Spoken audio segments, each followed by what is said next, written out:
Первый стрельба из винтовки будет. Военно-спортивные игры в Карабулаке начинаются с состязаний по стрельбе из пневматики. Каждому участнику дается по 4 выстрела. 1 пристрелочный и 3 зачетные. Правила максимально просты. Чем ближе к центру попал, тем больше вероятность выиграть. В этой игре нет возрастных и других ограничений. Принять участие в состязании могут как дети, так и взрослые. Загорелись желанием сыграть местные депутаты и зрители.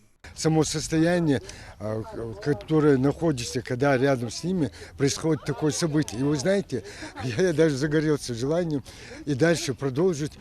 И почувствовал, насколько это как-то заводит и интересно.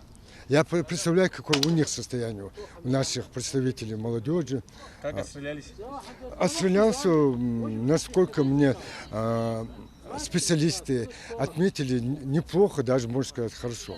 Эта часть игр показала, что не всегда возраст решает, кто будет победителем. И в стрельбе из пневматики победу забирает самый юный участник состязаний. Самый зоркий глаз набрал 24 очка и с большим отрывом опередил своих соперников. Ибрагим, занявший первое. Молодец, Галиев. Далее участники перешли к метанию гранатой. Задача здесь кинуть муляж боевой гранаты F1. Каждому участнику дается по 3 попытки. В метании гранаты принять участие может тоже любой желающий. Вне конкурса, конечно, но спортивный интерес никто не исключал.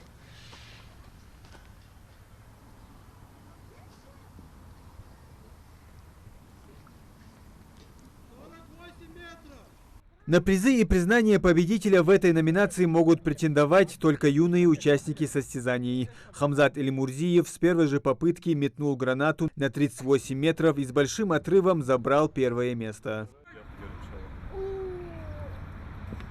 Заключительная и самая сложная часть игр – военизированная эстафета. До мишени даъвада цикиш мехтишки винтовки хаица ковыстрел я тут хадаху финишировать здесь укус 400 метров пробежать садя. В этой части игр важно не только быстро пробежать обозначенные 400 метров, нужно еще и 3 раза попасть из винтовки по мишени. За каждый промах ко времени участника прибавляют по 10 секунд, а за точный выстрел наоборот снимают 10. Неточные выстрелы лишили победы нескольких участников, а Ислам Илиев и пробежал быстро, и выстрелил точно.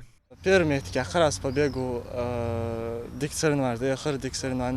Прежде всего, это привить интерес к службе в армии, привить интерес все-таки у нас испокон веков, ингуши всегда были воины, интерес к военной службе, интерес к оружию, чтобы они в дальнейшем им предстоит служба в армии, чтобы они были готовы, чтобы они знали и чувствовали вот именно командный дух соперничества, состязаний.